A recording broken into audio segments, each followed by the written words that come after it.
Bonjour, bonsoir, chers toutes, chers tous. Bienvenue dans cette nouvelle émission.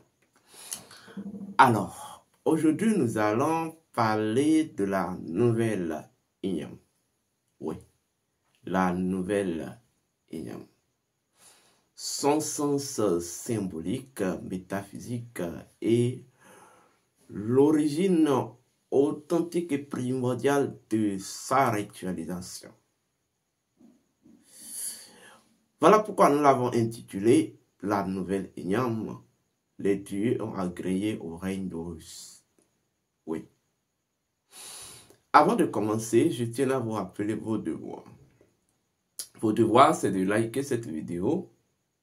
Vos devoirs, c'est de partager la vidéo. Vos devoirs, c'est de vous abonner massivement. Oui.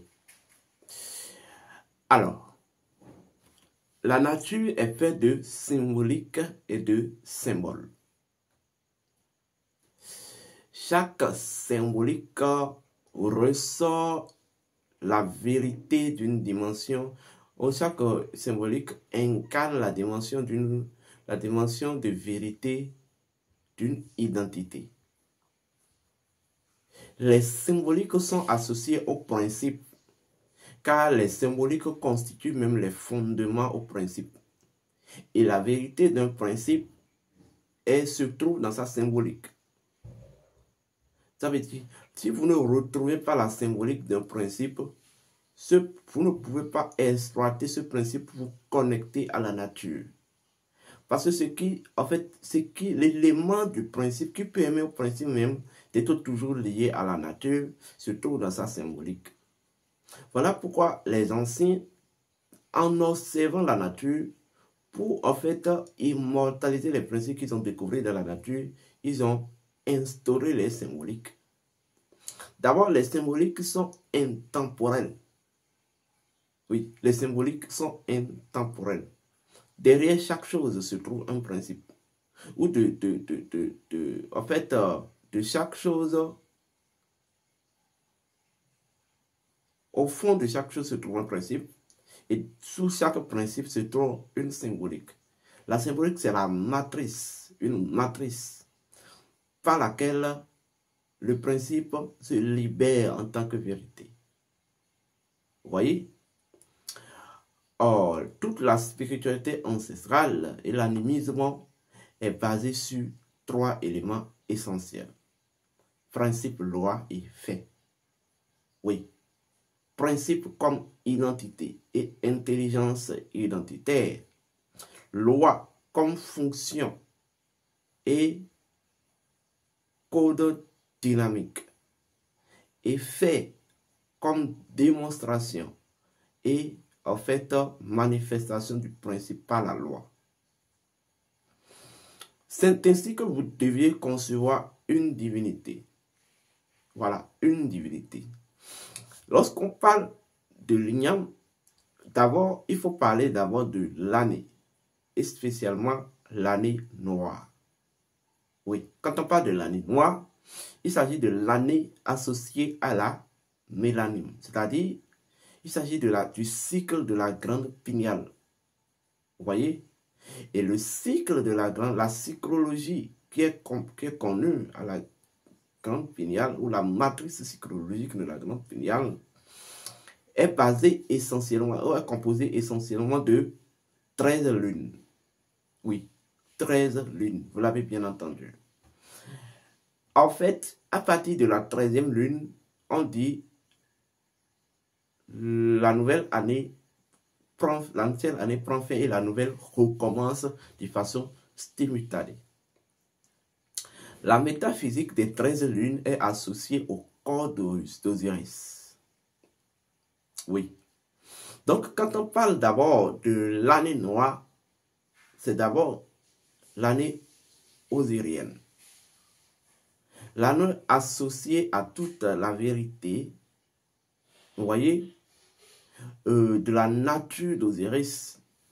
Osiris en tant que éternellement endormi dans le sarcophage, c'est-à-dire Osiris en tant que cas éternel, Osiris en tant que Horus éternel et Osiris en tant que juge céleste.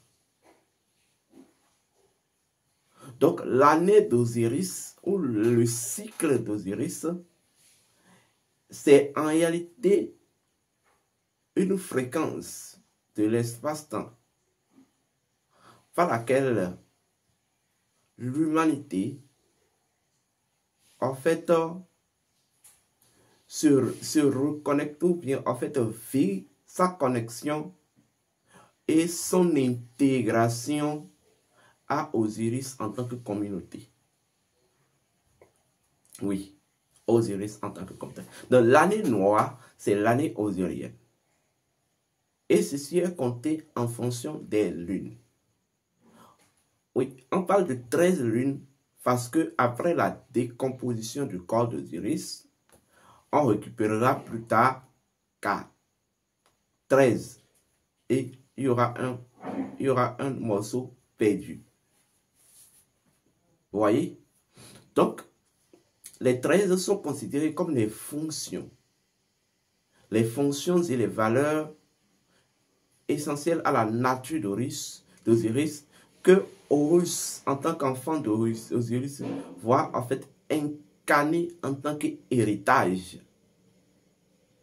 Donc, ce qui fait d'Horus un roi, c'est le fait qu'il est l'incarnation parfaite de ces 13 fonctions, symboliquement les 13 décompositions du corps d'Osiris, de son père Osiris. Vous voyez? Donc, dans la spiritualité osirienne, vous deviez considérer 3 aspects. Premier aspect, l'aspect d'Osiris éternellement endormi. Deuxième aspect d'Osiris en tant qu'Horus. Troisième aspect d'Osiris en tant que juge céleste. Maintenant, ceci est associé aux 3 grands mondes. Le monde souterrain, le monde intermédiaire et le monde céleste. En réalité, quand on parle d'Osiris éternellement endormi dans le sarcophage, cela symbolise le passage d'Osiris dans le monde souterrain. Mais quand on parle d'Osiris en tant qu'Horus, c'est Osiris qui s'est rené et qui rayonne dans le monde des vivants. Et Osiris en tant que juge céleste, c'est Osiris qui a réalisé la pure transcendance, excusez-moi. Donc, alors, il y a une énergie primordiale qui conditionne l'univers. Cette énergie primordiale, on appelle ça l'énergie de Kama.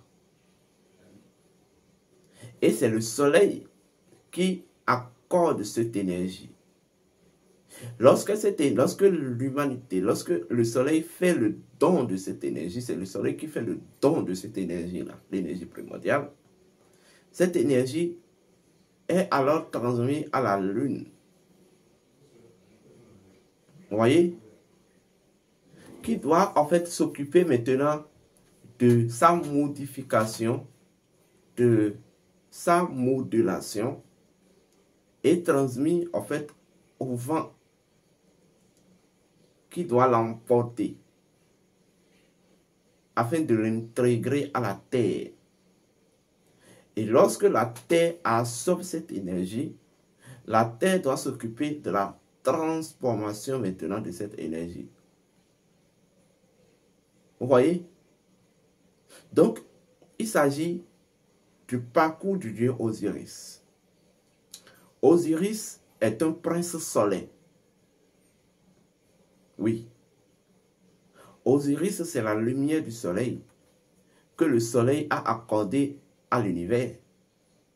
Et lorsque Osiris descend du soleil, la lune s'occupe en fait de vais dire, de son initiation. C'est la lune qui initie Osiris au moment dont le soleil donne Osiris. Et lorsque la lune finit de l'initier, le vent ou les étoiles vont porter Osiris, conduire Osiris à la terre. Et dans la terre, Osiris fera son ancrage, c'est-à-dire subira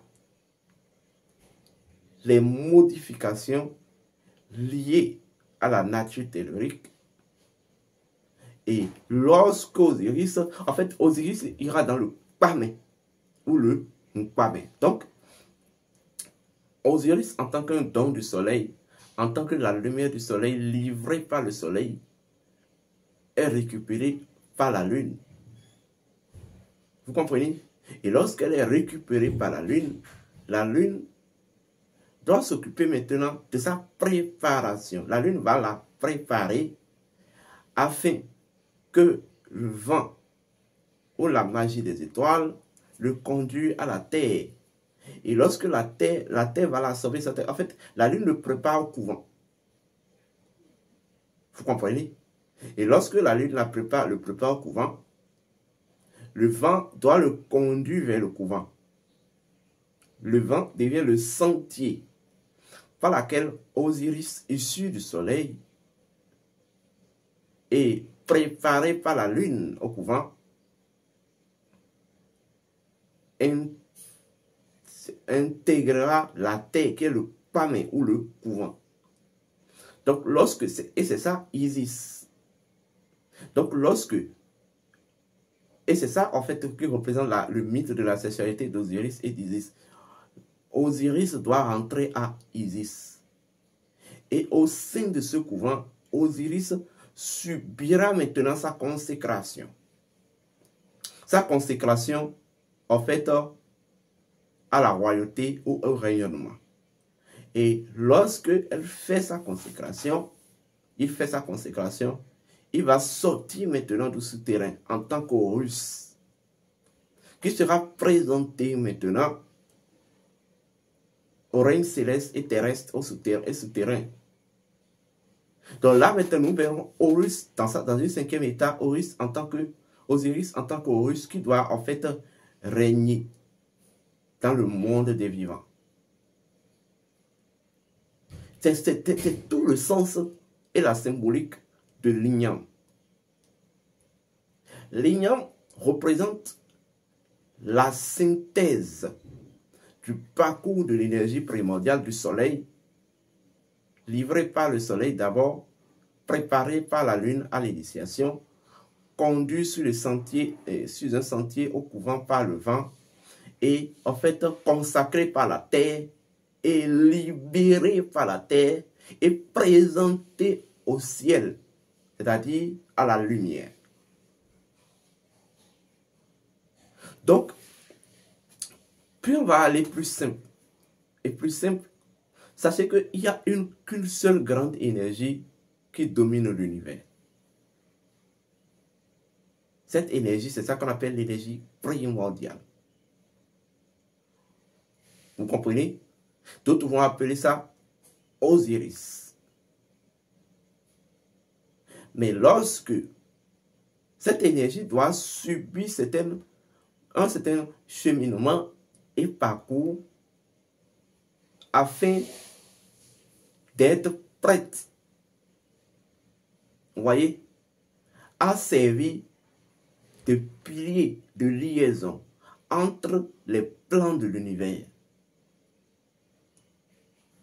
Vous comprenez? Donc, lorsque l'énergie est libérée par le soleil, l'énergie de vie est toujours libérée par le soleil,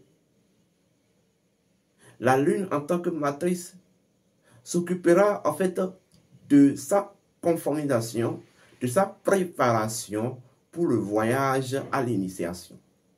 Donc le vent, c'est le principe, c'est le voyage de l'énergie primordiale à l'initiation. Et la terre, c'est le sanctuaire de l'initiation de l'énergie primordiale. Donc la nouvelle Inyam, c'est l'énergie primordiale qui a été libérée par le soleil, préparée par le vent, préparée par la lune, accompagnée par le vent, vous voyez, et consacrée par la terre. L'igname, ou la nouvelle Inyam, symbolique Horus le nouveau, Horus l'héritier. Horus, en fait, qui est censé dominer. En fait, Horus qui est censé dominer le monde souterrain et régner dans le monde des vivants. Et pourquoi on présente, quel est le sens symbolique de la présentation de la nouvelle Inyam aux divinités? Vous savez, Horus, en termes de principe naturel, c'est le principe de la souveraineté et de la lumière. De la lumière souveraine, voilà.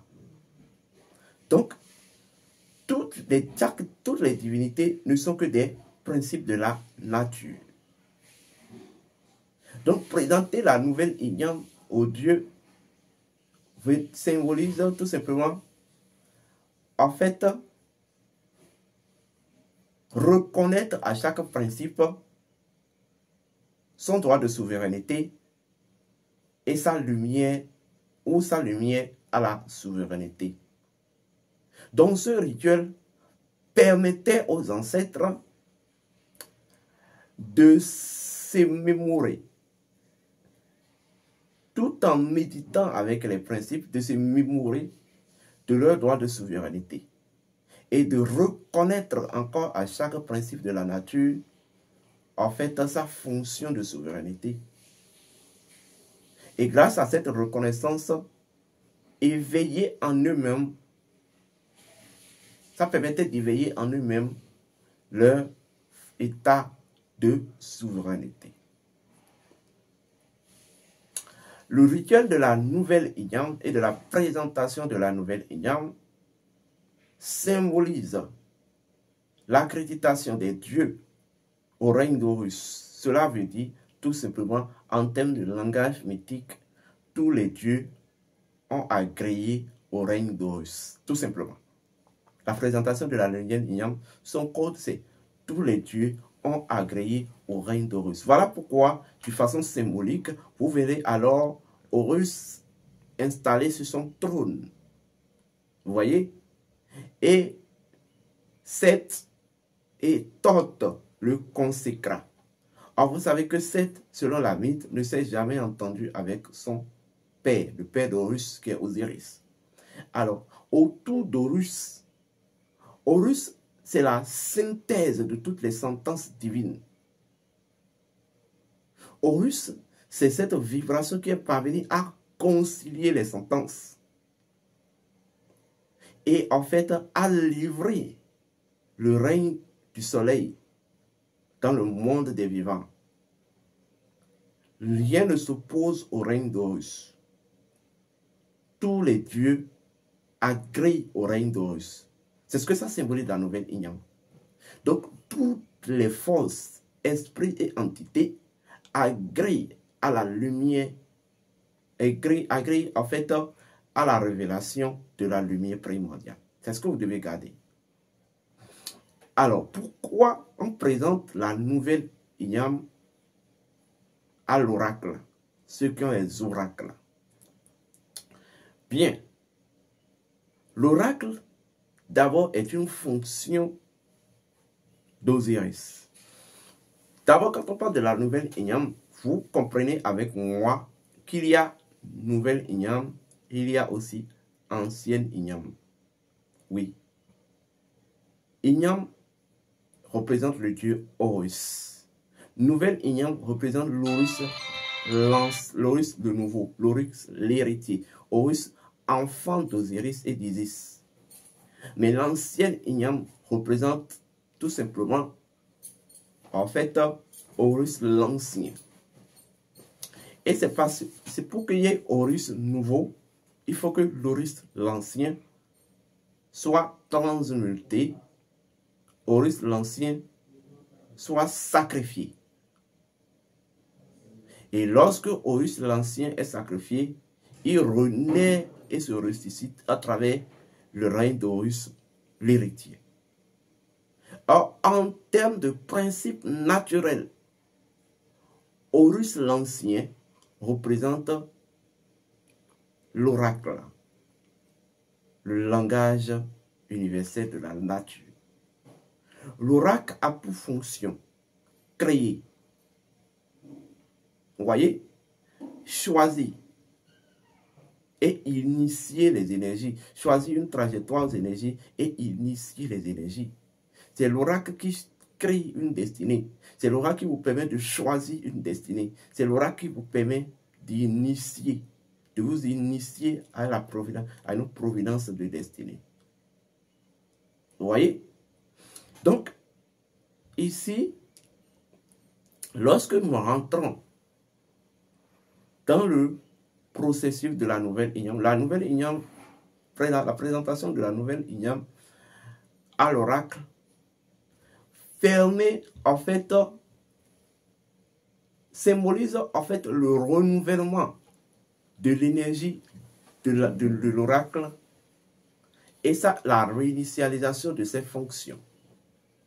Oui, la nouvelle, le Horus, l'héritier, ne peut que régner tout en se fondant sur l'Horus l'Ancien. C'est ce que c'est. C'est là ça a tout son sens en fait.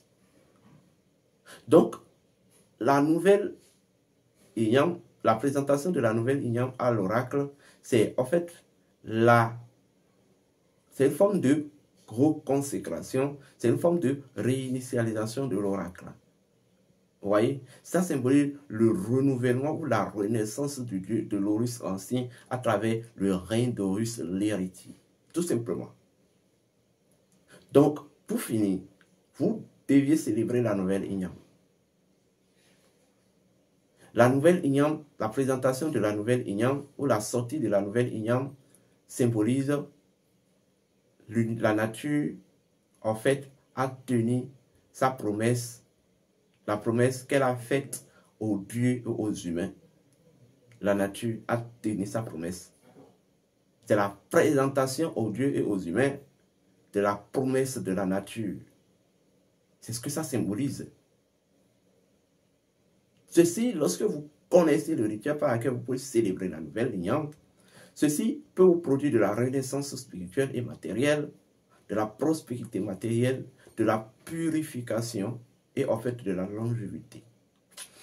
Alors, donc, pour ceux qui sont dans le code Osiris, la formation du code Osiris, nous allons laisser un module de rituel que vous allez faire le 14 ou le 15 août pour la nouvelle Inyam. Pour commémorer, en fait, le règne d'Horus, la présentation et l'accréditation du règne d'Horus par les dieux. Et je vous ai dit ce que ça procure. Vous, chaque kémite, ceux qui se sentent dans la spiritualité, ça vous deviez fêter la nouvelle Inyam, initié ou non initié. Donc après ça, dans la semaine à suivre, nous allons faire maintenant, en fait, le rituel, vous voyez, la fructification de l'énergie des membres ancestrales pour la prospérité. Donc avant d'aller là, il faut passer par le rituel de la présentation de la nouvelle Inyam. Donc, nous allons laisser les deux modules dans le groupe. Pour ceux qui ne sont pas encore dans cette formation, inscrivez-vous à cette formation, c'est à 33 000 francs. Et voilà, vous nous contactez au 00229 01 66 26 34 56, 00229 01 68 53 96 60. D'ici là, portez-vous bien et que les bénédictions soient.